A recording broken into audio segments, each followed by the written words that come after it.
नमस्कार साथियों, कक्षा प्लस के इस प्लेटफॉर्म पर मैं योगेश बोहरा आपका फिर से स्वागत करता हूं।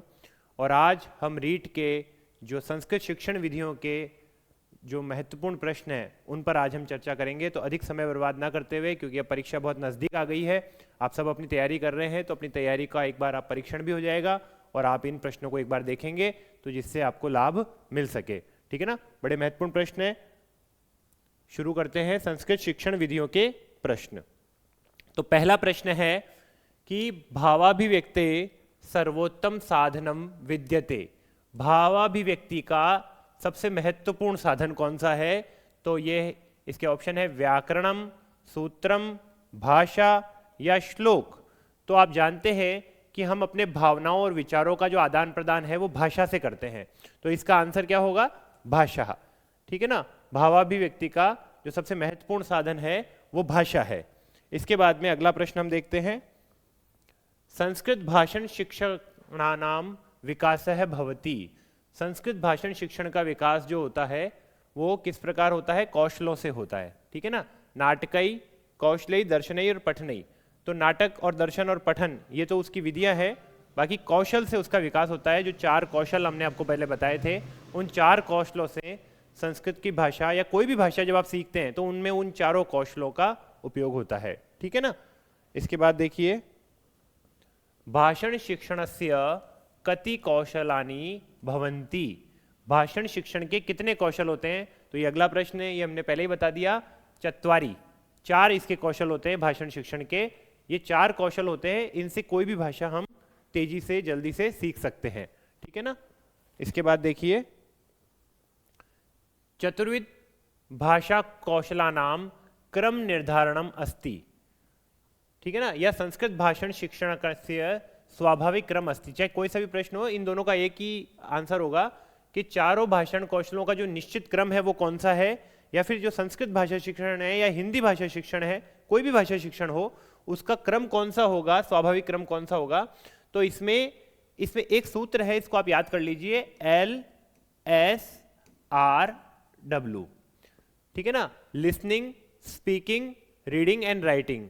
तो यही होगा कि सबसे पहले लिसनिंग यानी श्रवणम, उसके बाद में भाषणम, उसके बाद में पठनम और उसके बाद में लेखनम। तो इस तरह से इसको आप याद कर लेंगे तो ये इजीली याद रहेगा। प्राय परीक्षाओं में ये प्रश्न बार बार पूछा जाता है कि इनका सही क्रम कौन सा है। तो इसका ये सही क्रम होगा श्रवणम, भाषणम, पठनम और लेखनम। देखिए, भाषा शिक्षण के जितने भी प्रश्न आपसे पूछे जाते हैं वो ज्यादातर प्रश्न जो है भाषा शिक्षण के समान ही रहते हैं, चाहे कोई भी भाषा हो। अधिकांश प्रश्न समान रहते हैं, लेकिन उसके व्याकरण से संबंधित जो प्रश्न होते हैं उनमें थोड़ा बहुत भिन्नता आ सकती है। तो आपको इन सभी प्रश्नों को ध्यानपूर्वक देखना चाहिए। भाषा कौशलस्य विकासः कथम क्रियते। भाषा कौशल का जो विकास है वो किस प्रकार से किया जाता है? तो इसमें ऑप्शन है उच्चारणेन, श्रवणेन, पठनेन या लेखनेन। तो भाषा कौशल का विकास जो है वो किस प्रकार से होगा? तो इसमें सबसे पहले जब भाषा को बोलेगा तो उसका विकास हो पाएगा। ठीक है ना, तो इसका सही उत्तर क्या होगा? बोलना, यानी कि उच्चारणेन। ठीक है ना, तो भाषण कौशल का जो विकास है, भाषा कौशल का जो विकास है वो उच्चारण से होगा। यानी जैसे जैसे हम भाषा को बोलना शुरू करते हैं तो उस भाषा में हम पारंगत होना शुरू हो जाते हैं। ठीक है ना, ये सबसे सरल तरीका है किसी भी भाषा को सीखने का कि आप उसे थोड़ा थोड़ा बोलना शुरू कर दें। भाषा पठनम लेखनानि। भाषण पठनम, भाषण होगा ये यहाँ पर, भाषण होगा यहाँ पर, है ना। पठनम लेखनानि कस्य कौशलस्य आधारणे सन्ति। ठीक है ना, तो ये भाषण और पठन और लेखन ये किस कौशल के आधार हैं? ठीक है ना, तो ये 3 कौशल इन्होंने बता दिए, भाषण, पठन और लेखन। तो ये चौथा जो कौशल बच गया वही होगा इसका। ठीक है ना, ये श्रवणस्य। तो ये श्रवणस्य आधार है ना, ये श्रवण के आधार है, सुनने के बाद में, है ना, उसके बाद में ये बाकी के जो कौशल है उनका विकास होता है। ठीक है ना। संस्कृत भाषा शिक्षणई सर्वप्रथम भाषण कौशलम विद्यते। संस्कृत भाषा शिक्षण का जो पहला भाषा कौशल है वो कौन सा है? ठीक है ना, तो सभी भाषाओं का वही है, वही सिस्टम है, LSRW, उसको याद रखना है। ठीक है ना, तो L यानी कि लिसनिंग, यानी कि श्रवणम। तो कोई भी भाषा शिक्षण हो उसका पहला जो कौशल है, और वो आधार कौशल भी है, श्रवण कौशल। ठीक है ना, जब बच्चा छोटा सा बच्चा होता है तो सबसे पहले वो बोलता नहीं है, ठीक है ना, वो सबसे पहले सुनता है। शुरुआती जो 2-3 साल होते हैं वो अपनी माता या अपने परिवार के जो लोग होते हैं उनकी बातों को सुनता है और धीरे धीरे उसी भाषा में, जिस भाषा में वो बात करते हैं उस भाषा में वो सहज ही पारंगत हो जाता है। ठीक है ना। तो ये इस बात को समझना होगा कि श्रवण कौशल जो है भाषण कौशल का, जो भाषा, कोई भी भाषा कौशल हो उसका आधार है ना। कोई भी भाषा सीखनी हो आपको, आप उसे सुनना शुरू कीजिए तो उससे आपको धीरे धीरे उस भाषा में जो है उसकी समझ आपकी विकसित होती चली जाएगी। ठीक है ना। ये हमारी ओर से जो है कक्षा प्लस की ओर से बहुत ही कम कीमत पर जो है पूरा का पूरा जो संस्कृत शिक्षण की जो विधियां हैं उसके पूरा का पूरा मैटर जो है बहुत ही कम कीमत पर आपको उपलब्ध कराया जा रहा है। तो यदि कोई बच्चा जो है इसे पढ़ना चाहे, इसे लेना चाहे तो इसे हमारे ऐप पर जाकर के परचेज कर सकता है। इसमें आपके इतने ही, जैसे ये महत्वपूर्ण प्रश्न है, ऐसे कई महत्वपूर्ण प्रश्न इसमें हैं, तो आप इसे भी, अगर आपके पास समय है तो आप इसे जरूर परचेज करें बहुत ही कम कीमत पर, और कुछ समय के लिए हमने इसको उपलब्ध करवाया है। ठीक है, आगे बढ़ते हैं। गुरुमुखम, गुरुमुखम इति साधनम विद्यते। ठीक है ना। गुरुमुखम का मतलब है कि पहले गुरु के मुख से विद्या प्राप्त की जाती थी प्राचीन काल में। तो ये कह रहे कि ये कौन सा साधन है? लेखन कौशलस्य है, श्रवण कौशलस्य, पठन कौशलस्य या भाषण कौशलस्य? तो गुरुमुख से व्यक्ति सुनता था तो श्रवण कौशलस्य, तो इसका उत्तर क्या होगा? श्रवण कौशलस्य। ठीक है, आगे बढ़ते हैं। वाग रूपम भाव प्रकटनम इत्युक्ते किम, यानी कि वाणी के रूप में जब भावों का प्रकटन होता है, ठीक है ना, तो इसके लिए क्या उपयुक्त है? वाणी के रूप में जब भावों का प्रकटन होता है तो कैसे होता है? पठनम से, लेखनम से, श्रवणम से या भाषणम से? तो आप देखिए वाणी का रूप भाषण ही है, तो भाषण से ही होता है, तो इसका जो अंतिम उत्तर है वो सही होगा भाषणस्य या भाषणम। ठीक है ना। कथन कौशले मुख्यतया कस्य अधिकम महत्वम, है ना, कहने के कौशल में किसका अधिक महत्व है? ठीक है ना। अगर कोई बात आप कह रहे हैं किसी को तो उसमें किस चीज का अधिक महत्व है ये आपको बताना है। तो शब्दस्य, क्या शब्द का, पदस्य, शब्द और पद, व्याकरणिक जो शब्द होता है उसको हम पद कहते हैं। जब किसी भी शब्द का उपयोग व्याकरण के रूप में होता है तो उसे पद कहते हैं। तो क्या पद का महत्व है, शब्द का है, या ध्वनि का महत्व है, या शुद्धोच्चारण से या शुद्ध उच्चारण का महत्व है? तो आपको ये बताना है कि जो किसी बात को कहने के लिए, कथन कौशल के लिए, है ना, किस चीज का महत्व होता है। तो ये बिल्कुल आप कॉमन सेंस के प्रश्न है, आप इसको हल्का सा विचार करेंगे तो आप इसका सही उत्तर पालेंगे। तो किसी बात को कहने के लिए सबसे ज्यादा जरूरी क्या है कि उसको कहा जाए, शुद्धता से कहा जाए, तो इसका होगा शुद्ध उच्चारणम। ठीक है ना। आगे बढ़ते हैं। भाषायाः विचाराभिव्यक्ति भवन्ति, भाषा से विचारों की अभिव्यक्ति किस प्रकार से होती है? ठीक है ना। तो भाषणेन लेखनेन च, श्रवणेन मननेन च, दर्शनेन वाचनेन च, भाषणेन दर्शनेन च, यानी किसी भी भाषा से हम विचारों की जो अभिव्यक्ति है वो किस प्रकार से करते हैं। ठीक है ना। तो अभी देखिए, क्या बोलने से और लिखने से करते हैं, है ना, क्या सुनने से और जो है मनन करने से करते हैं, क्या दर्शन करने से या उसे पढ़ने से करते हैं, या बोलने से या दर्शन से करते हैं? तो इसका सबसे उपयुक्त उत्तर जो होगा वो आप दो ही प्रकार से अपनी भावों की अभिव्यक्ति कर सकते हैं। एक तो आप बोलने से कर सकते हैं और एक आप लिखने से कर सकते हैं। ठीक है ना। तो इस प्रकार से विचाराभिव्यक्ति के लिए दोनों कौशल है, तो इसका सही उत्तर अ होगा। ठीक है, आगे बढ़ते हैं। संस्कृत शिक्षण मौखिका अभिव्यक्ति साधनम अस्ति, संस्कृत शिक्षण में मौखिक अभिव्यक्ति का साधन क्या है? तो चर्चा परिचर्चा है, कथावाचनम है और कविता पाठ है। तीनों से ही कर सकते हैं, तो इसका उत्तर हो जाएगा सर्वे, सभी। संस्कृत शिक्षण में इन तीनों से ही मौखिक अभिव्यक्ति की जा सकती है और सभी भाषाओं में भी की जा सकती है। ठीक है ना। चर्चा परिचर्चा द्वारा, है ना, किसी भाषा में आप कविता पढ़ते हैं, किसी भाषा में आप कहानी बोलते हैं या पढ़ते हैं, तो उससे आप जो है उसकी मौखिक अभिव्यक्ति कर सकते हैं। ठीक है ना।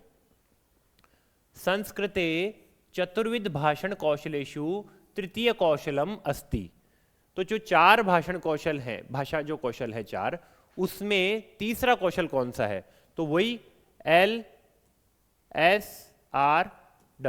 तो तीसरा जो है R है, ये क्रम भी यही रहता है इनका, LSRW का। ठीक है ना। तो तीसरा है रीडिंग, रीडिंग का मतलब हो गया पढ़ना, तो पठन कौशल, इसका उत्तर हो जाएगा ब। ठीक है ना। तो इसको ध्यान रखना है, इससे जुड़ा एक प्रश्न तो पूछता ही है। ठीक है ना।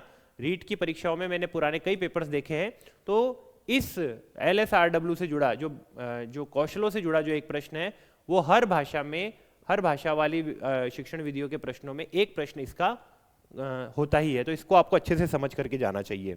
ठीक है। इसके देखिए अभी कुछ बच्चे जो है जेल पहरे की भी तैयारी कर रहे हैं, तो उनके लिए भी हमने बहुत ही कम शुल्क में जो है हमने हमारे ऐप पर जो है सारे प्रश्न जो है महत्वपूर्ण प्रश्न वो उपलब्ध करा रखे हैं। तो आप चाहें तो इनका अभ्यास भी कर सकते हैं। पहले आप अपना जो रीट के बच्चे हैं वो रीट की तैयारी करेंगे अपनी अच्छे से, रीट का एक आप अच्छे से क्लियर कर ले, पात्रता परीक्षा आवश्यक है क्लियर करना, उसके बाद में आप आगे कुछ देखेंगे। ठीक है, आगे बढ़ सकते हैं। पठन कौशलई भवति, पठन कौशलई भवति तो भाषायस्य लिपि रूपे अवतरणम अंत्याक्षरी श्लोक लेखनम च शुद्ध लेखनम परिमार्जनम च या सस्वर वाचनम मौन वाचनम च, है ना। तो पठन कौशल का मतलब होता है पढ़ने का कौशल, इनमें से कौन सा है ना। तो पढ़ने का कौशल दो ही है, सस्वर वाचन या तो आप बोल करके पढ़े या फिर मौन वाचनम या फिर मन में पढ़े, ये पढ़ने के कौशल है दोनों ही। ठीक है ना, ठीक है ना।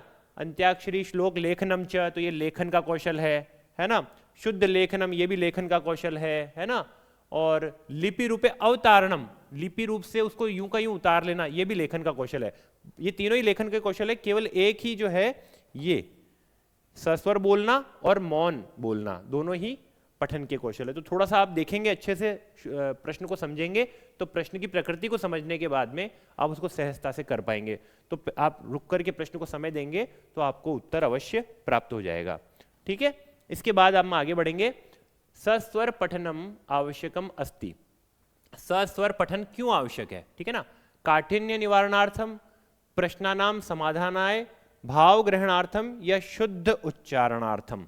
ठीक है ना, आपको ये बताना है कि सस्वर पठन से क्या फायदा है हमें। ठीक है ना, तो इसमें सबसे महत्वपूर्ण है शुद्ध उच्चारणम, यानी शुद्ध उच्चारण करने की जो हमारी अभ्यास है वो सस्वर पठन से हमारे को आता है। जब हम बोल बोल करके पढ़ते हैं तो हम गलत नहीं बोल पाते हैं। अगर हम बोल करके पढ़ेंगे कुछ गलती करेंगे तो हमारे जो शिक्षक है वो हमें बता देंगे कि आप ये गलत बोल रहे हो। तो इसका सबसे बड़ा लाभ जो है इससे शुद्ध उच्चारण बनता है।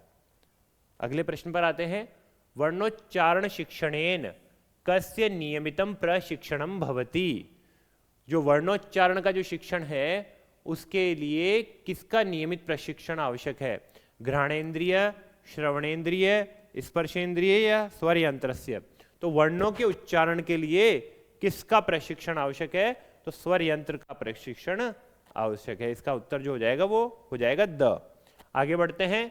संस्कृत शिक्षणम प्रति छात्रेषु रुचि उत्पादार्थम शिक्षणेन करणीयम। ठीक है ना, संस्कृत शिक्षण के प्रति छात्रों की रुचि पैदा करने के लिए, उनको उसमें आनंद आए, उसमें उनको अच्छा लगे, इसके लिए हमको किस प्रकार का शिक्षण करना या किस प्रकार की जो है शिक्षण विधि का पालन करना चाहिए। तो देखिए, पाठ्य पुस्तक से श्लोकानाम वाचनम, पाठ्य पुस्तक से श्लोक पढ़ाने चाहिए। विविध साहित्यिक गतिविधि नाम आयोजनम, अलग अलग तरह की साहित्यिक गतिविधियों का आयोजन करना चाहिए।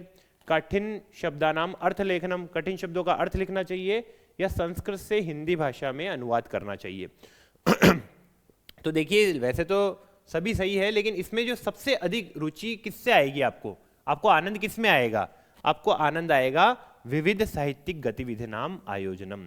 जब आपको संस्कृत में अलग अलग तरह की साहित्यिक, चलो आज कविता पाठ रखेंगे, आज आपको कहानी सुनानी है संस्कृत में, आज हम आपस में वार्तालाप संस्कृत में करेंगे, तो ऐसी अलग अलग साहित्यिक गतिविधियां जब हम करेंगे तो उसमें हमको अधिक आनंद आएगा। जब हम बच्चों को भी पढ़ाते हैं तो हम बच्चों को जब उनको इन्वॉल्व करते हैं, जब बच्चों को पढ़ाते वक्त उनमें शामिल करते हैं इन सब गतिविधियों में, तो वे आनंदपूर्वक पढ़ते हैं। और हमारा उद्देश्य भी ये है कि शिक्षा को आनंदपूर्ण बनाना है। ठीक है, आगे बढ़ते हैं। देखिए, श्याम फलकस्य अधिकाधिकेन उपयोगम निमित्तम परामर्शः कस्मिन् सिद्धांते अस्ति। तो श्याम फलक का सबसे ज्यादा प्रयोग, बार बार प्रयोग करना, ज्यादा से ज्यादा प्रयोग करना, ये कौन से सिद्धांत में आता है? तो रुचि सिद्धांत, मौखिक कार्यस्य सिद्धांतै, सक्रियतायाः सिद्धांते या अभ्यासस्य सिद्धांतै। तो हम ब्लैक बोर्ड का जो यूज करते हैं वो किस सिद्धांत के तहत करते हैं? तो वो ब्लैक बोर्ड पर देख करके बच्चा लिखता है ना, उसको उस पर कुछ हम ड्राइंग बनाते हैं, उसको समझाते हैं, इससे उसकी रुचि जागृत होती है। ठीक है ना, पढ़ने के प्रति उसकी रुचि जागृत होती है। तो ये रुचि सिद्धांत के अंतर्गत आता है। आगे देखिए, कर्णाभ्याम श्रवणम मुखेन च भाषणम उभावपि आधारो स्तः। कानों से सुनो और मुख से बोलो, इन दोनों का आधार क्या है? तो संस्कृत पद्य शिक्षण से आधार है। क्या ये दोनों संस्कृत पद्य शिक्षण के आधार है? संस्कृत भाषा शिक्षण से आधार है, संस्कृत गद्य शिक्षणस्य और संस्कृतानुवाद शिक्षणस्य। तो देखिए ये चारों के ही आधार है, ठीक है ना। आप कानों से सुनेंगे और पद्य को बोलेंगे, भाषा को भी बोलेंगे, गद्य को भी बोलेंगे, और अनुवाद अगर आप करेंगे तो वो भी इस प्रकार से ही करेंगे। तो इसमें से सबसे उपयुक्त आंसर क्या होगा? तो इसमें से सबसे उपयुक्त आंसर संपूर्ण भाषा ही जो है इस प्रकार से कार्य करती है। आप जो है कानों से सुन करके और फिर उसको जो जैसा बोला गया है ठीक उसको वैसा जो है आप भी उसको बोलते हैं, जैसा सामने वाले से आपने सुना है वैसा ही आप उसको वापस बोलते हैं। तो ये पूरी भाषा का ही आधार है, इसे सबसे उपयुक्त आंसर को हम सही मानेंगे। ठीक है, आगे बढ़ते हैं। क सिद्धांत है क्रियाशील सिद्धांत है इति नामना ज्ञायते। क्रियाशील सिद्धांत कौन सा सिद्धांत है? ठीक है ना, तो बहुमुखी सिद्धांत है, अनुपातस्य क्रमस्य च सिद्धांत है, स्वाभाविकतायाः सिद्धांत है, या अभ्यासस्य सिद्धांत है। तो ये कह रहे क्रियाशील सिद्धांत कौन सा है, जिसमें बच्चा भी इन्वॉल्व होता है, बच्चा क्रियाशील होता है और बच्चा जो है उस भाषा को पढ़ता है, अभ्यास करता है, होमवर्क करता है। ये सारी चीजें किस में आती है? तो यह है अभ्यासस्य सिद्धांत है। ठीक है ना, क्योंकि इसमें हम पहले उसे पढ़ा देते हैं, फिर उसे कहते हैं कि आप इसको कार्य को करेंगे, कोई गलती हो तो हम दोबारा उस कार्य को करवाते हैं, है ना, फिर उसको याद करवाते हैं। तो ये क्रियाशीलता कब आएगी? जब वो बार बार अभ्यास करेगा। तो ये क्रियाशीलता का सिद्धांत है। आगे बढ़ते हैं। ये देखिए आपके तृतीय श्रेणी शिक्षक भर्ती इसके बाद जो आएगी उसके लिए भी हमने हिंदी की जो शिक्षण विधियां हैं और हिंदी का पूरा जो मैटर है उसके लिए भी हमारे ऐप पर आप एक बार जो है अपना जो है प्ले स्टोर से जाकर के हमारा जो ऐप है वो जरूर डाउनलोड कर ले। वहाँ आपको बहुत सारे ऐसे छोटे छोटे कोर्सेज हैं जो बहुत ही कम कीमत पे और बहुत ही स्तरीय जो मैटर है वहाँ पर हमने रखा है। तो आप जरूर इसका लाभ उठाएं। यदि आप वास्तव में ही पढ़ने वाले बच्चे हैं तो इसको जरूर आप देखें और आपको कहीं कोई दूसरी जगह जाने की जरूरत नहीं है। आप चैनल पर, यूट्यूब चैनल पर हमारे देखते रहिए, अपडेट हम आपको देते रहेंगे और आप अपनी तैयारी करते रहिए। पुस्तक आपकी सबसे बड़ी मित्र है। इसके अलावा अभ्यास के लिए हमने जो है ये छोटे छोटे कोर्स बनाए हैं, इनको आप जरूर देखते रहिएगा, जिससे आपका जो है तैयारी को एक बेस, एक आधार और प्लस आपको ये पता चलता रहे कि आपकी तैयारी किस प्रकार से चल रही है। ठीक है, आगे बढ़ सकते हैं। क शिक्षण सिद्धांत है मानसिक विकास है त्रिगतिम आददाति। कौन सा शिक्षण सिद्धांत मानसिक विकास को त्रिवगति दे देता है, यानी कि त्रिवगति से बढ़ा देता है? ठीक है ना, तो मौखिक कार्यस्य सिद्धांत है, रुचे सिद्धांत है, अभ्यासस्य सिद्धांत है, या सक्रियतायाः सिद्धांत है। ठीक है ना, तो मानसिक विकास के लिए आपको सक्रिय होना पड़ेगा। जब बच्चा सक्रिय होता है, छोटा बच्चा भी जब सक्रिय होता है, जैसे हम उसे कहानी सुना करके सक्रिय करते हैं, तो अचानक से उसकी सोचने समझने की क्षमता भी अधिक बढ़ जाती है। तो सक्रियता का जो सिद्धांत है वो इसका सही उत्तर होगा, सक्रियतायाः सिद्धांत है। आगे देखते हैं। संभाषण शिविराणाम आयोजनम। संभाषण शिविराणाम आयोजने संस्कृत भाषा शिक्षणस्य क सिद्धांतः स्वीक्रियते, है ना। तो ये कह रहे हैं कि संभाषण शिविर जब हम लगाते हैं, जब हम संस्कृत बोलने वाले जो शिविर लगाते हैं, तो उससे कौन से जो कौशल की बात हो रही है या कौन से सिद्धांत के अनुसार इसको स्वीकार किया गया है, संस्कृत शिक्षण का कौन सा सिद्धांत है जो ये कहता है। तो इसके ऑप्शन देख लेते हैं। स्वाभाविकतायाः सिद्धांत है, पठनाभ्यासस्य सिद्धांत है, भावनात्मक अभिव्यक्ति सिद्धांत है, या एकता सहभागितायाः सिद्धांत है। तो आपको बताना है कि इनमें से चारों में से कौन सा है। तो अब देखिए, इसको मैं आपको समझा देता हूं कि संभाषण शिविर का मतलब है कि आप जो है कुछ बच्चों को इकट्ठा करते हैं और उनको फिर संस्कृत में ही बोलना होता है। जैसे 2 घंटे का शिविर है तो 2 घंटे तक हम संस्कृत में बात करते हैं, चाहे कैसी भी हो, और जो शिक्षक है वो उसको सही कर देता है। ठीक है ना, अगर कई बच्चा कोई गलती कर रहा है तो उसको सही कर देता है, प्लस शिक्षक उनको थोड़ा थोड़ा बताता भी जाता है। ठीक है ना, तो इसमें यह है सहभागिता दोनों की रहती है, बच्चे की भी और शिक्षक की भी, और एक होकर के ये कार्य किया जाता है। तो एकता और सहभागिता का जो सिद्धांत है वो इसका सही उत्तर होगा। नेक्स्ट, संस्कृत शिक्षण से प्रयास है स्यात्। ठीक है ना, तो संस्कृत शिक्षण का प्रयास कैसा है? अंतर्मुखी, अधोमुखी, बहुमुखी या ऊर्ध्वमुखी। ठीक है ना, तो ये इसका उत्तर जो है बहुमुखी प्रयास होगा इसमें, क्योंकि हम जो है संस्कृत शिक्षण एक बहुमुखी प्रयास है, सब मिलकर के और करते हैं इसको, और अधोमुखी होगा नहीं, अंतर्मुखी होगा नहीं, ऊर्ध्वमुखी होगा नहीं, इसका सही उत्तर बहुमुखी है। ठीक है ना। इसके बाद देखो, स्थूलात् सूक्ष्मं प्रति इति किम उच्यते। स्थूल से सूक्ष्म की ओर, ये क्या है? ठीक है ना, तो ये एक शिक्षण सूत्र है। ठीक है ना, अभिप्रेरणा नहीं है, अधिगम नहीं है, पाठ योजना नहीं है, ये एक शिक्षण का सूत्र है, स्थूल से सूक्ष्म की ओर। ठीक है ना, तो पढ़ाने का एक तरीका है, पहले बड़ी बड़ी बातें बताई जाती है और फिर उसमें जो सूक्ष्म बातें हैं उनको समझाया जाता है ना। ठीक है ना, जैसे कहानी भी हम पढ़ाते हैं, इसका सबसे अच्छा उदाहरण है कि कहानी में पूरी कहानी बता दी जाती है, अच्छे से कहानी सुना दी जाती है, और फिर उसका जो सार है, उस कहानी का जो एक्सट्रैक्ट है, उस कहानी से हमको क्या शिक्षा मिल रही है, वो सबसे अंत में जो सूक्ष्म बात है वो अंत में बताई जाती है, स्थूल से सूक्ष्म की ओर। इसको इस तरह से समझना चाहिए। ठीक है ना, शिक्षण सूत्रम विद्यते, शिक्षण सूत्र कौन सा है? तो कठिनात सरलम प्रति, सरलात सरलम प्रति, कठिनात कठिनम प्रति, या सरलात कठिनम प्रति। अब आप देखिए शिक्षण सूत्र इसमें से कौन सा हो सकता है? कठिन से सरल की तरफ चलोगे, ये एक शिक्षण सूत्र हो सकता है, या सरल से सरल के प्रति चलोगे, ये एक शिक्षण सूत्र हो सकता है। ठीक है, या कठिन से कठिन की प्रति चलोगे, ये एक शिक्षण सूत्र हो सकता है। तो इसका सही उत्तर क्या होगा? सरलात कठिनम प्रति। पहले सरल चीज बताई जाएगी, छोटा बच्चा है ना, और छोटा भी क्यों हो, कोई भी हो, सबसे पहले सरल से शुरू करेंगे और सरल से फिर कठिन की ओर चलेंगे। तो सब ये जो है शिक्षण का एक सूत्र है। आप भी जब पढ़ने बैठे ना, तो सबसे पहले जो विषय आपको सरल लग रहे हैं उनसे पढ़ना शुरू करें।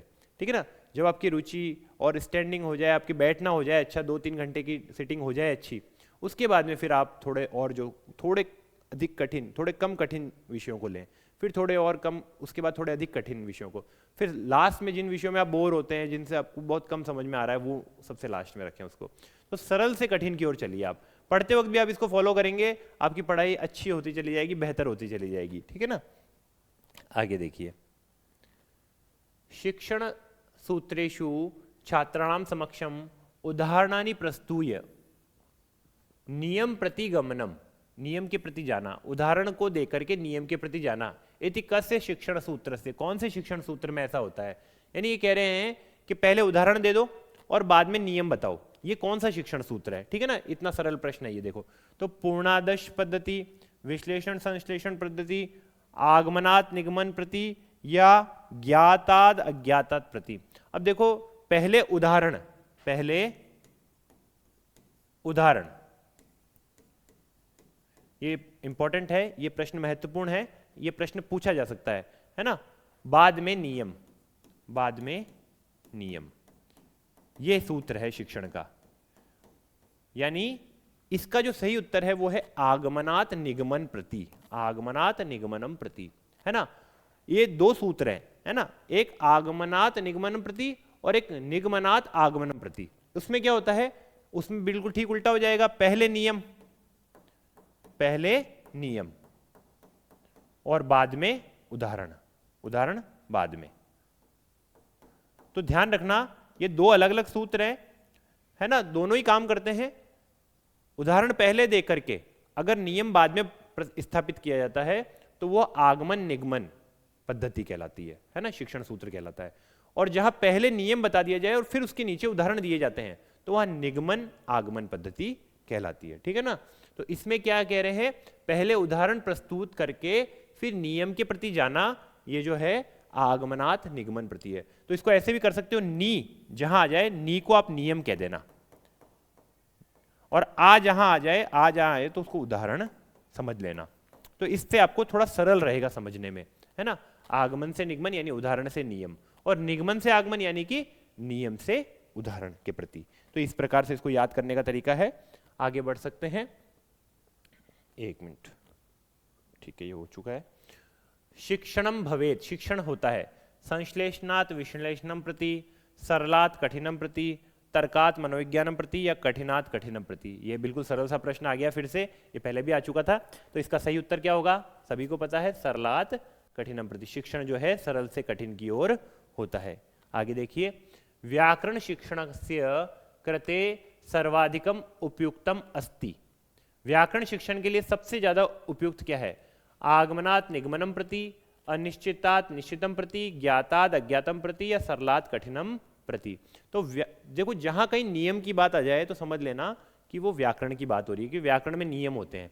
ठीक है ना, तो आगमन से निगमन, उदाहरण देकर के फिर नियम पूर्वक पढ़ाना, उसको आगमन निगमन पद्धति कहते हैं। तो इसलिए व्याकरण शिक्षण के लिए सबसे जो बढ़िया टेक्निक ये है कि आप पहले बच्चों को खूब सारे उदाहरण बताएं और फिर उन उदाहरणों के पीछे लगा नियम उनको समझाएं। तो ये बहुत बेहतरीन टेक्निक होती है, इससे बच्चों को व्याकरण जल्दी समझ में आती है। व्याकरण के नियम और व्याकरण की जो संरचना है, जो सूत्र है आदि, वो सब जल्दी से समझ में आ जाते हैं। पहले आप उदाहरण दे दीजिए 4, 5, 10 जितने आपके पास में हो, और उसके बाद में फिर आप उसका जो मुख्य नियम है वो उनको बता दीजिए। ठीक है, आगे बढ़ सकते हैं। ये देखिए, इसमें देखिए भारत का इतिहास, जो बच्चे भी तैयारी कर रहे हैं और जिनको गवर्नमेंट नौकरी लगनी ही है, ठीक है ना, तो वो उसके लिए इस ऐप पर हमने मैंने आपको पहले भी बताया, कई कोर्स हमारे अवेलेबल हैं। ठीक है ना, उसमें ये भारत के इतिहास के लिए भी हमने बहुत सारे प्रश्न तैयार किए हमारी टीम ने मिलकर के, जो कि पहले की परीक्षाओं में आ चुके हैं और आगे की परीक्षाओं के लिए संभावित प्रश्न भी इसमें है।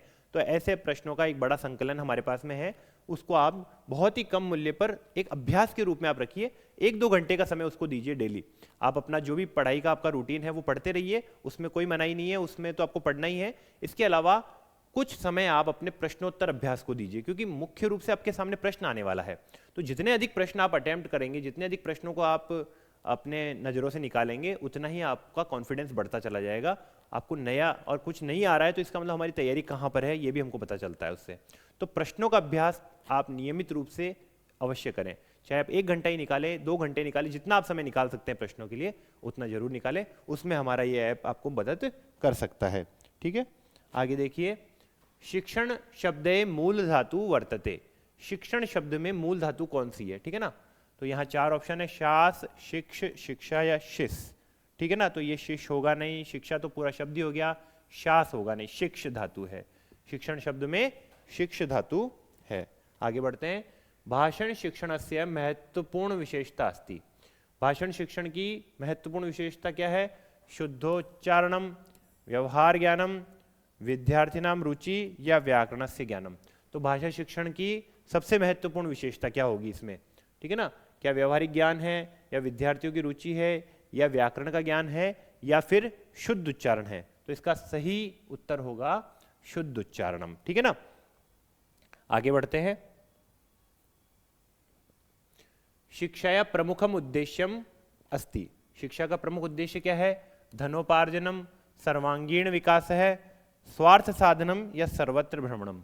तो इसका उत्तर सभी को पता है, बिल्कुल सरल सा है, सर्वांगीण विकास है। शिक्षा का मूल उद्देश्य है मनुष्य का पूर्ण विकास हो जाए, उसका सर्वांगीण सब प्रकार से उसका विकास हो जाए, ये शिक्षा का मूल उद्देश्य है। आगे बढ़ सकते हैं। संस्कृतम अस्ति, विश्लेषणात्मक भाषा, संरचनात्मक भाषा, ठीक है ना, विमर्शनात्मक भाषा या संश्लेषणात्मक भाषा। तो इसका सही उत्तर क्या होगा? संश्लेषणात्मक भाषा है संस्कृत, है ना। देखिए ये थोड़ा गहरा प्रश्न है।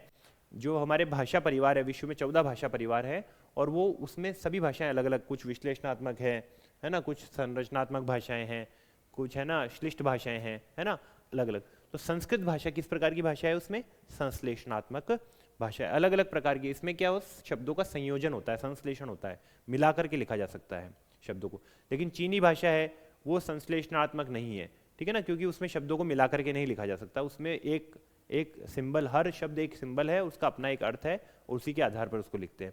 तो इस तरह से संस्कृत भाषा जो है उस दृष्टिकोण से, उस वैज्ञानिक दृष्टिकोण से संश्लेषणात्मक भाषा कहलाती है। ठीक है ना, आगे देखते हैं। प्राचीन विधि नाम शिक्षारंभ है कस्मात् परम भवति। प्राचीन विधि से शिक्षा जो आरंभ होती थी वो कस्मात् परम भवति, है ना, किसके बाद होती थी, मतलब कब शिक्षा का आरंभ होता था पुराने जमाने में। ठीक है ना, समावर्तन संस्कारात, कर्णवेद संस्कारात, विवाह संस्कारात या उपनयन संस्कारात। तो देखिए प्राचीन काल के ये संस्कार है, कुल 16 संस्कार माने गए हैं। कितने संस्कार होते हैं? 16 संस्कार होते हैं। हिंदू जाति में, हिंदू धर्म में 16 संस्कार माने गए हैं, और उन 16 संस्कारों में जो है एक संस्कार ऐसा होता था कि उस संस्कार के बाद में शिक्षा शुरू होती थी, मतलब उस संस्कार के बाद में बच्चा जो है स्कूल पढ़ने, या उनके उस समय गुरुकुल होते थे तो गुरुकुल पढ़ने जाता था। तो समावर्तन, तो मैं आपको इनको समझा देता हूँ समावर्तन क्या है। समावर्तन का मतलब है जब वो शिक्षा पूरी हो जाती थी तब वो घर लौटता था, शिक्षा पूरी होने पर घर लौटना, वो समावर्तन संस्कार होता है। शिक्षा पूर्णता का संस्कार है। लेकिन ये पूछ रहा है क्या है कि किससे शिक्षा आरंभ होती थी, है ना। अच्छा, कर्णवेद क्या है कि बच्चा, छोटा बच्चा होता है तो उसके कानों को जो है उनमें कानों में छिद्र कर दिए जाते थे जिससे कि वो उसका शरीर स्वस्थ रहे, ठीक है ना। तो इसका अपने महत्व है कर्णवेद का, ये एक्यूपंक्चर जो विधि है उस तरह का कुछ है ये। तो कर्णवेद का मतलब कानों को बींधना, तो ये भी एक संस्कार था, ये छोटे बच्चे का किया जाता था। विवाह संस्कार में जो है जो युवा होता था उसका विवाह कर देते थे, ठीक है ना। तो ये भी नहीं हो सकता, इसके बाद कोई शिक्षा प्राप्त करने नहीं जाएगा, वो तो फिर कमाएगा, है ना, परिवार बन गया है तब तो कमाएगा। तो फिर एक ही बच गया है उपनयन संस्कार। उपनयन संस्कार में जो है एक विधि की जाती थी जिसमें जो हिंदू जाति के सभी बच्चे होते थे, बालक बालिकाएं जो होते थे, उनका उपनयन किया जाता। प्राचीन काल की बात कर रहा हूँ मैं, उस समय सभी का उपनयन होता था और उसमें उनको एक विशेष धागा पहना दिया जाता था उनके बाएं कंधे पर, और उससे उनकी विद्या शुरू होती थी, उनका जो पढ़ना लिखना शुरू होता था। कुछ नियमों का पालन, जैसे ब्रह्मचर्य वगैरह का उनको पालन करना होता था, फिर वो पढ़ाई उनकी शुरू होती थी। तो इसको उपनयन संस्कार कहते हैं। तो इसका सही उत्तर भी उपनयन संस्कार ही होगा। तो मैंने आपको चारों ही बता दिए, और मैंने आपको ये भी बता दिया कि हिंदू जाति में 16 संस्कार माने गए हैं। ऐसा कोई प्रश्न पूछ ले कहीं पर तो आप बता सकते हैं, ठीक है ना। आगे देखते हैं, संस्कृत भाषा शिक्षण अनुवाद विधि क उच्यते। संस्कृत भाषा शिक्षण की अनुवाद विधि कौन सी कही जाती है? अनुवाद विधि, यानी संस्कृत भाषा शिक्षण में जब अनुवाद करते हैं तो उसकी कौन सी विधि है इनमें से चारों में से? तो सूत्र विधि है, भंडारकर विधि है, व्याकरण विधि है, पारायण विधि। तो सबसे बेस्ट कौन सी है? ये भंडारकर विधि जो है ये संस्कृत भाषा शिक्षण की अनुवाद विधि कहलाती है, ठीक है ना। आगे बढ़ते हैं, ये है साइंस और मैथ्स के जो बच्चे हैं, जो आगे अब रीट के बाद में जो आपके 3rd ग्रेड की भर्ती आएगी उसके क्वेश्चंस भी हमने अभी से तैयार कर लिए। जो रीट की पहले आप तैयारी कीजिए अच्छे से, और उसके बाद में आप ये केवल 51 रुपीज़ में हमने आपको ये उपलब्ध करा रखे हैं। साइंस मैथ्स के विद्यार्थियों के लिए भी ये बहुत अच्छा है। इसमें आप अपने बहुत सारे प्रश्न आपको हम मिलेंगे। हमने पुराने वर्षों के प्रश्न पत्रों में जिस तरह से पैटर्न आया था प्रश्नों का, उसी के आधार पर इसमें हमारे जो विद्वान साथी है उन्होंने प्रश्न बनाए हैं, तो आप इनका लाभ उठा सकते हैं, ठीक है ना। आगे बढ़ सकते हैं हम। अनुवाद विधि इति नामनाम क विधि। अनुवाद विधि नाम से कौन सी विधि जानी जाती है? ये पहले भी आ गया प्रश्न, है ना। भंडारकर विधि को ही अनुवाद विधि भी कहते हैं। भंडारकर विधि अनुवाद की, संस्कृत अनुवाद की सबसे बेहतरीन विधि मानी जाती है, ठीक है ना। आगे देखते हैं, संस्कृत अध्यापनाय भंडारकर मतानुसार। भंडारकर एक बड़े विद्वान थे संस्कृत के। का पद्धति उपकारिका भवत। कौन सी पद्धति जो है वो बहुत अच्छी पद्धति मानी है भंडारकर महोदय ने, ठीक है ना। तो ये है वार्तालाप पद्धति, है ना, व्याकरण अनुवाद पद्धति, परंपरागत पद्धति या पाठ्य पुस्तक पद्धति। कौन सी पद्धति को उन्होंने बेस्ट माना है? तो उन्होंने जो सबसे बेस्ट माना है भंडारकर जी ने, वो माना है पाठ्य पुस्तक पद्धति को, यानी पाठ्य पुस्तक से पढ़ाने को उन्होंने सबसे बेस्ट माना है। और उनकी अपनी जो विधि है जो उन्होंने विकसित की उसका नाम है भंडारकर विधि, जो कि संस्कृत अनुवाद की सबसे बेहतरीन विधि मानी जाती है। आगे बढ़ते हैं, शिक्षणस्य केंद्र बिंदुर अस्ति। शिक्षण का केंद्र बिंदु है भवनम, श्यामपट्टम, पाठ्यपुस्तकम या भ्रमणम, है ना। अब शिक्षण के केंद्र में कौन सा रहता है? क्या विद्यालय का भवन रहता है, या श्यामपट्ट यानी कि ब्लैक बोर्ड रहता है, या पाठ्यपुस्तक रहती है, या भ्रमण रहता है? तो इसका सबसे सही उपयुक्त आंसर है पाठ्यपुस्तक। पाठ्यपुस्तक विधि को ही सबसे बेस्ट विधि माना है भंडारकर महोदय ने, और पाठ्यपुस्तक ही जो है शिक्षण का केंद्र माना जाता है। एक मिनट, आगे देखते हैं।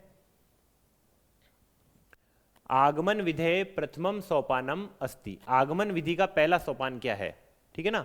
तो आगमन मैंने आपको पहले बताया था, आगमन निगमन, है ना। तो आगमन का अर्थ मैंने क्या बताया था? उदाहरण, है ना, और निगमन का नियम। तो अब इसका उत्तर आपको खोजना होगा इसमें।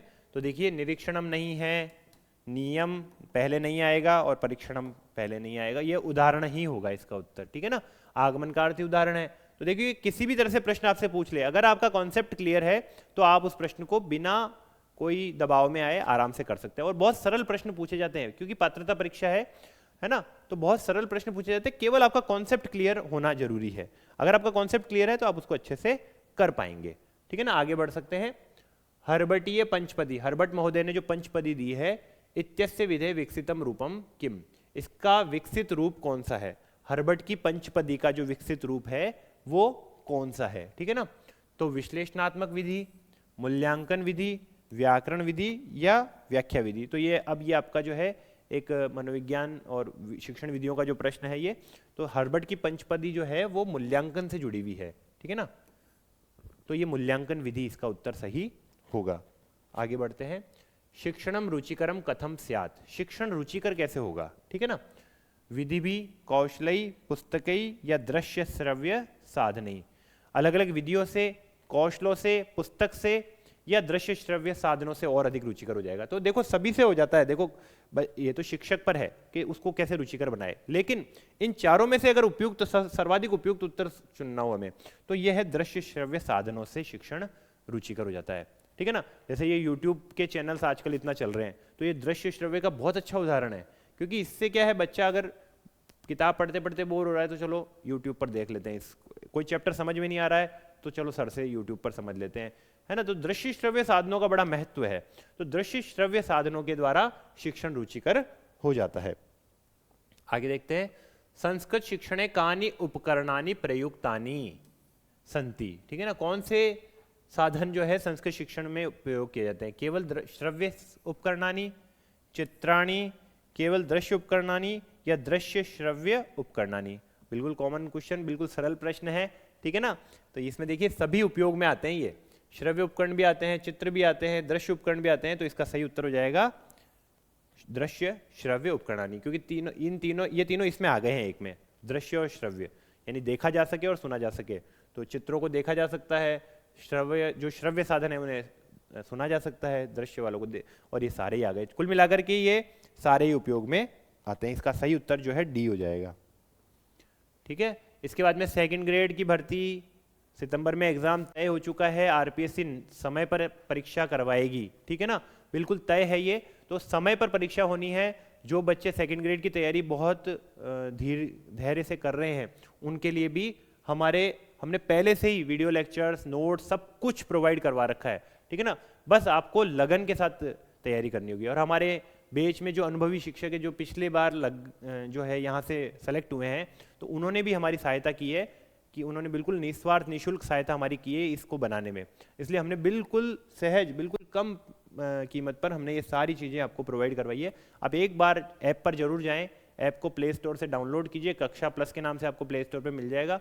और उसमें जो भी आपका रुचिकर लगे एक बार आप देखिए, खोल करके पढ़िए उसे, ताकि आपको पता चले कि कितनी मेहनत, कितना श्रम हमारे शिक्षक साथियों ने उसमें किया है, ठीक है ना। आगे बढ़ते हैं। दृश्य साधनानाम सर्वोत्तम साधनम वर्तते, दृश्य साधनों में जो सबसे सर्वोत्तम साधन है वो कौन सा है, ठीक है ना। तो श्याम फलकम, चलचित्रम, पुस्तकम या नाटकम। तो दृश्य साधनों में जो सबसे महत्वपूर्ण साधन है वो है श्याम फलकम, यानी कि हमारा जो ब्लैक बोर्ड है वो सबसे महत्वपूर्ण साधन है, ठीक है ना। आगे बढ़ते हैं। संस्कृत अध्यापनस्य दृश्य साधनेषु सर्वोत्तम साधनम अस्ति, ठीक है ना। संस्कृत अध्यापन के लिए दृश्य साधनों में कौन सा सर्वोत्तम है, ठीक है ना। चाहे वो कोई सी भी भाषा हो, मैंने आपको बताया ज्यादातर प्रश्नों में समानता होती है। तो इसका भी उत्तर क्या हो जाएगा? दृश्य साधनों में, दृश्य साधन बोल रहा है ना, कि जिनको सिर्फ देखा जा सके, तो उसमें सबसे ज्यादा जरूरी हो जाएगा श्याम फलकम। आगे बढ़ते हैं। आकाशवाणी इति किम प्रकारकम साधनम अस्ति, आकाशवाणी किस प्रकार का साधन है? जो आकाशवाणी है वो किस प्रकार का साधन है? तो आकाशवाणी जो है वो श्रव्य साधन है, ठीक है ना। आकाशवाणी का मतलब है रेडियो, तो रेडियो को सुना जा सकता है, इसलिए वो श्रव्य साधन है, ठीक है। समझ में आ गया सभी के? आगे बढ़ते हैं। संस्कृत अध्यापनस्य श्रव्य दृश्य साधनम विद्यते, संस्कृत अध्यापन के लिए श्रव्य दृश्य साधन कौन से है, ठीक है ना। तो प्रतिकृति, श्यामपट, दूरदर्शनम या ध्वन्यभिलेख, ठीक है ना। तो देखो संस्कृत शिक्षण के लिए आप जो है, ये तो प्रतिकृति, श्यामपट, ये सब तो क्या है, ये तो है श्रव्य साधन, ये तो सिर्फ दृश्य साधन है। और ये ध्वनि सुन करके लिखना, तो ये केवल जो है ये कोई इस प्रकार का साधन नहीं है, दृश्य श्रव्य साधन नहीं है, ये सिर्फ श्रव्य साधन है। तो दोनों मिलाकर के जो साधन हो वो बताना है। तो दूरदर्शन जो है वो एक दृश्य साधन भी है और उसको श्रव्य यानी कि सुना भी जा सकता है। मस्तिष्क यंत्र से अपरम नाम किम, मस्तिष्क यंत्र का दूसरा नाम क्या है? मस्तिष्क यंत्र किसको कहा जाता है? तो मस्तिष्क यंत्र जो है दूरदर्शन नहीं है, ध्वनि पंजिका, भाषा पंजिका नहीं है, संगणकम, संगणक का मतलब होता है कंप्यूटर, ठीक है ना। इसको मस्तिष्क यंत्र भी कहते हैं क्योंकि कंप्यूटर में सीपीयू होता है, उसके पास अपनी मेमोरी होती है, ठीक है ना, इसलिए उसको जो है मस्तिष्क यंत्र भी कहा जा सकता है। ठीक है, आगे बढ़ते हैं। संस्कृत शिक्षणे मस्तिष्क यंत्रम यानी कि संगणकम साधनम वर्तते। ठीक है ना, ये किस प्रकार का साधन है? ठीक है ना, तो संगणक भी कैसा साधन है? उसको देखा भी जा सकता है, उसको सुना भी जा सकता है। ठीक है ना, तो ये दृश्य श्रव्य साधन है। इसके बाद में आगे बढ़ते हैं। संस्कृत भाषा सर्वाधिक समीचीन भाषा कथ्यते। संस्कृत भाषा सर्वाधिक समीचीन भाषा किसके लिए कही गई है ना? दूरदर्शनार्थम, चित्रार्थम, संगणकार्थम या ध्वनि विस्तारक यंत्रार्थम। तो किसके लिए सबसे उपयुक्त है? तो वैज्ञानिकों का ऐसा मानना है कि कंप्यूटर के लिए, संगणक के लिए संस्कृत भाषा सबसे उपयुक्त भाषा है ना? तो इसको ऐसा माना है, ऐसा भारत के भी नहीं, जो बाहर के विदेशी जो वैज्ञानिक हैं, जो विदेशों में जो अमेरिका वगैरह के जो वैज्ञानिक हैं, उनका ऐसा मानना है कि जो कंप्यूटर के लिए जो लैंग्वेज सबसे अच्छी है, जिसकी कोडिंग सबसे अच्छी है, वो संस्कृत भाषा है। ठीक है, इसके बाद में सतत मूल्यांकन शिक्षकस्य मुख्य कार्यम किम भवति। सतत मूल्यांकन में शिक्षक का मुख्य कार्य क्या होता है? ठीक है ना, तो इसका मुख्य कार्य हो गया स्वमताभिलेखनम। जो भी अपना जो बच्चे के प्रति उस मूल्यांकन में जो भी बच्चे ने लिखा है उसका एज इट इज़ उसको बताना कि तेरा इसमें यहाँ कमी है, ये सही है। तो मूल्यांकन का उसका उद्देश्य क्या होता है? वो अपने बच्चे की जो रिपोर्ट है वो देता है, तो अपने मत को बताता है कि बच्चे की ये रिपोर्ट है, ये मेरा मत है, इसको इसमें इतना महत्व देना चाहिए, इतना पढ़ना चाहिए, इतना लिखना चाहिए। जो भी चीज़ें हैं वो सब सतत मूल्यांकन में आती है। ठीक है, मूल्यांकन से कति भेदा। तो मूल्यांकन के कितने भेद होते हैं? ठीक है ना, तो मूल्यांकन के 2 भेद होते हैं, इसको याद रख लेना। 2 भेद, मूल्यांकन हमेशा 2 प्रकार का है। ठीक है ना, 2 भेद होते हैं। ठीक है, आगे बढ़ते हैं। श्रवण भाषण पठन कौशलानाम मूल्यांकनम कया प्रशिक्षणम। श्रवण भाषण पठन कौशलानाम मूल्यांकनम कया परीक्षया कर्तुम शक्यते, है ना? ठीक है ना, कौन सी परीक्षा में ये किया जाता है? श्रवण भाषण पठन कौशलों का जो मूल्यांकन है, सुनना, बोलना और पढ़ना, इन कौशलों का मूल्यांकन। ठीक है ना, तो सुनना, बोलना और पढ़ना ये जो है मौखिक परीक्षा में किया जाता है। ठीक है ना, क्योंकि ये सब मौखिक परीक्षा में ही आते हैं। सुनना, बोल के बताओ, पढ़ के बताओ, तो ये मौखिक परीक्षा में आते हैं ये तीनों, है ना? और लेखनम जो होता है वो लिखित परीक्षा में आता है। ठीक है ना, ध्यान रखना है इस चीज को। इसके बाद में आगे बढ़ते हैं। साक्षात्कार इति कस्य भाग है। साक्षात्कार किसका भाग है ना? तो ये मूल्यांकनस्य शिक्षण विधे शिक्षण सूत्राणाम व्याख्या या अनुदेशस्य। तो ये साक्षात्कार भी मूल्यांकन का एक भाग है। ठीक है ना, साक्षात्कार यानी कि जब इंटरव्यू जिसको हम कहते हैं, तो वो भी मूल्यांकन का एक भाग है। ठीक है ना, आगे बढ़ते हैं। और संस्कृत शिक्षण विधियां, इसके भी हमने बहुत सारे प्रश्न और भी तैयार किए हैं। ये कुछ प्रश्न थे, इसके अलावा भी हमने कई प्रश्न तैयार किए हैं इस तरह के, वो भी आप चाहें तो ऐप पर हमारे पढ़ सकते हैं। ठीक है, तो ये इसके साथ 1-2 प्रश्न और बच गए हैं, हम देख लेते हैं। सत्य असत्य निर्णय, है ना, यानी कि ट्रू फॉल्स कया परीक्षा या प्रकारो अस्ति। ये कौन सी परीक्षा के प्रकार है ना? तो श्लाका परीक्षा, वस्तुनिष्ठ परीक्षा, मौखिक परीक्षा या अंत्याक्षरी। ठीक है ना, तो ये ट्रू फॉल्स किस में आते हैं? तो ये वस्तुनिष्ठ परीक्षा का एक भाग है। वस्तुनिष्ठ परीक्षा में जो है ना ये चीजें आती है। ठीक है ना, आगे बढ़ सकते हैं। वस्तुनिष्ठ परीक्षाया प्रकाराः भवन्ति, है ना? तो वस्तुनिष्ठ परीक्षा में कौन कौन से आते हैं? बहुसाधनम प्रश्न, बहुत समाधान यानी मल्टीपल चॉइस क्वेश्चन होते हैं, ABCD, सत्य और असत्य, ट्रू फॉल्स, रिक्त स्थान या उपयुक्त सर्वे। ठीक है ना, तो वस्तुनिष्ठ परीक्षा में ये सभी प्रश्न पूछे जाते हैं। आगे बढ़ सकते हैं। त्रिभाषा सूत्रे संस्कृतस्य स्थानम वर्तते। त्रिभाषा सूत्र में संस्कृत का स्थान कौन सा है? ये एक महत्वपूर्ण प्रश्न है कि हमारे यहाँ पर जो कक्षा 10 तक हम जब पढ़ते हैं 9th और 10th में, तो 3 भाषाएं पढ़ते हैं और 3 विषय पढ़ते हैं। 3 भाषाएं और 3 विषय। उसमें संस्कृत को किस जगह रखा गया है? तो संस्कृत को वैकल्पिक रूप से रखा गया है कि अगर किसी राज्य में वहाँ की राजभाषा को भाषा के रूप में न पढ़ाया जाए तो बच्चा संस्कृत भाषा पढ़ सकता है। वैकल्पिक रूप से रखा गया है इसको, तो इस बात को आपको ध्यान रखना चाहिए। हमारे राजस्थान में तो हम संस्कृत पढ़ते हैं, है ना, क्योंकि राजस्थानी को अभी तक मान्यता नहीं मिली है ना?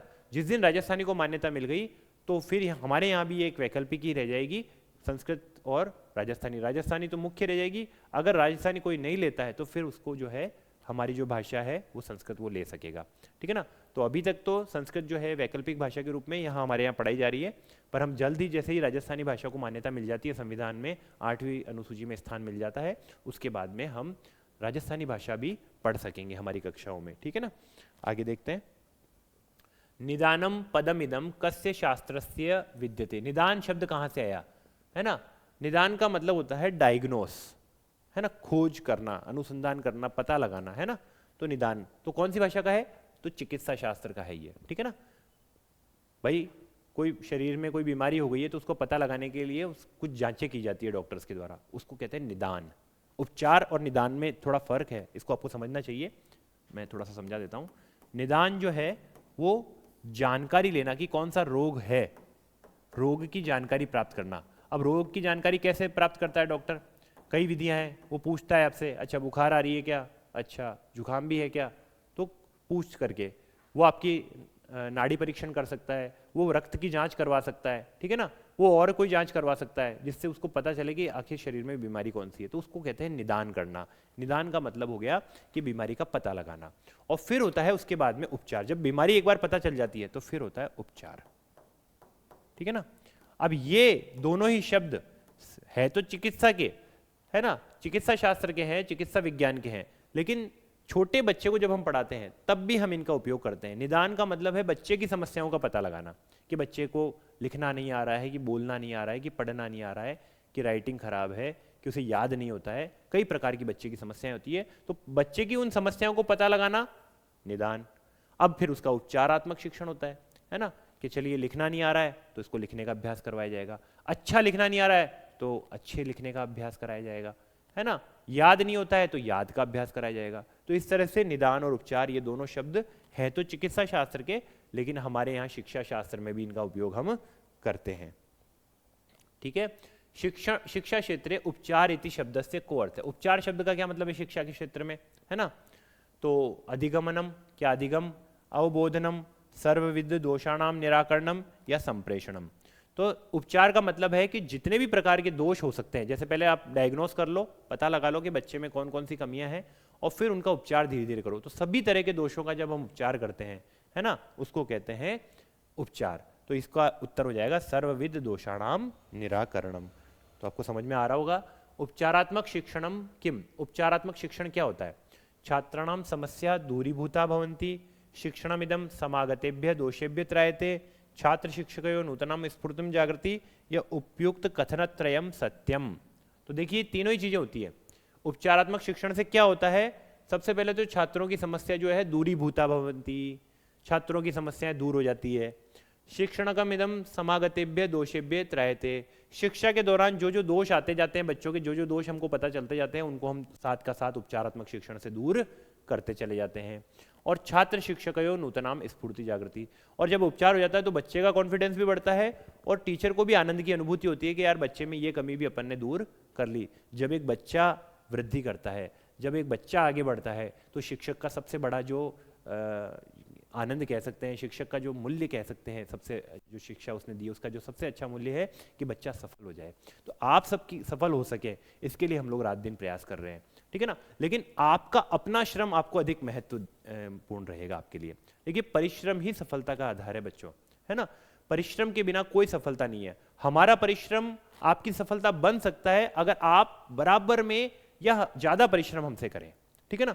तो इस चीज का ध्यान रखेंगे, परिश्रम ही सफलता का आधार है और अपना किया गया श्रम ही हमें आगे बढ़ा सकता है। दूसरे का किया गया श्रम हमको उतना आगे नहीं बढ़ा सकता जितना कि अपना किया गया श्रम हमको आगे बढ़ा सकता है, ठीक है ना। आगे बढ़ते हैं। तो ये सब कुछ मैं आपको बता चुका हूं। आप जो है अभी अपनी तैयारी पूरी कीजिए, आप सब सफल हों। इसी शुभकामनाओं के साथ हम विराम लेते हैं, फिर जल्दी हाजिर होंगे। कुछ नई और शिक्षण विधियों के कुछ और वीडियोस हम अपलोड करेंगे, तो तब तक के लिए आप अपनी तैयारी को गति दीजिए। बहुत बहुत शुभकामनाएं, बहुत बहुत धन्यवाद।